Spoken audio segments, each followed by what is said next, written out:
অনাকাংক্ষিত খবৰ এটা ৰুহ বাস্তৱ যাৰ সৈতে সন্মুখীন হ'বৰ কাৰণে অসমৰ প্ৰতিগৰাকী মানুহে আজি এইখিনি সময়ত ভাবিব লগা হৈছে। এগৰাকী ব্যক্তি যি নিজৰ কণ্ঠৰে নিজৰ সৃষ্টিৰে অসমৰ প্ৰতিগৰাকী মানুহৰ হৃদয়ত স্থান লাভ কৰিবৰ কাৰণে সক্ষম হৈছিল।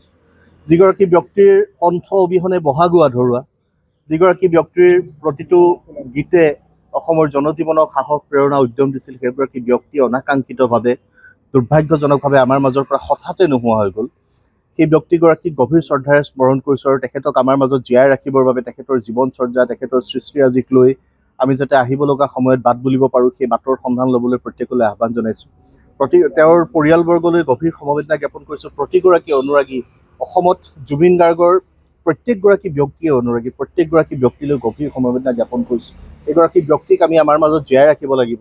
তেখেতে নিজৰ কণ্ঠৰে সৈতে তেওঁ গীত ৰচনা কৰি, সুৰ কৰি, গীত গায়, তেখেতৰ কণ্ঠ নিগৰাই, তেখেতৰ কণ্ঠৰে সৈতে তেওঁৰ প্ৰত্যেকগৰাকী অসমীয়া মানুহৰ হৃদয় জিনি গৈছে।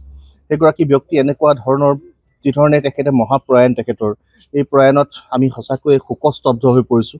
সদৌ অসম ছাত্ৰ সন্থাই আমি গভীৰ শোক প্ৰকাশ কৰিছোঁ আৰু এইখিনি সময়ত আমি আশা কৰিছোঁ তেখেতৰ আত্মা য'তেই আছে শান্তিৰে থাকিব আৰু জুবিন দাক স্মৰণ কৰিবৰ কাৰণে, জুবিন দালৈ শ্ৰদ্ধাঞ্জলি জনাবৰ কাৰণে আজি অসমৰ সমগ্ৰ আঞ্চলিক ছাত্ৰ সন্থাসমূহে ৰাজহুৱা স্থানত তেখেতলৈ শ্ৰদ্ধাঞ্জলি অৰ্পণ কৰি তেখেতৰ বিদেহী আত্মাৰ চিৰশান্তি আমি কামনা কৰিম।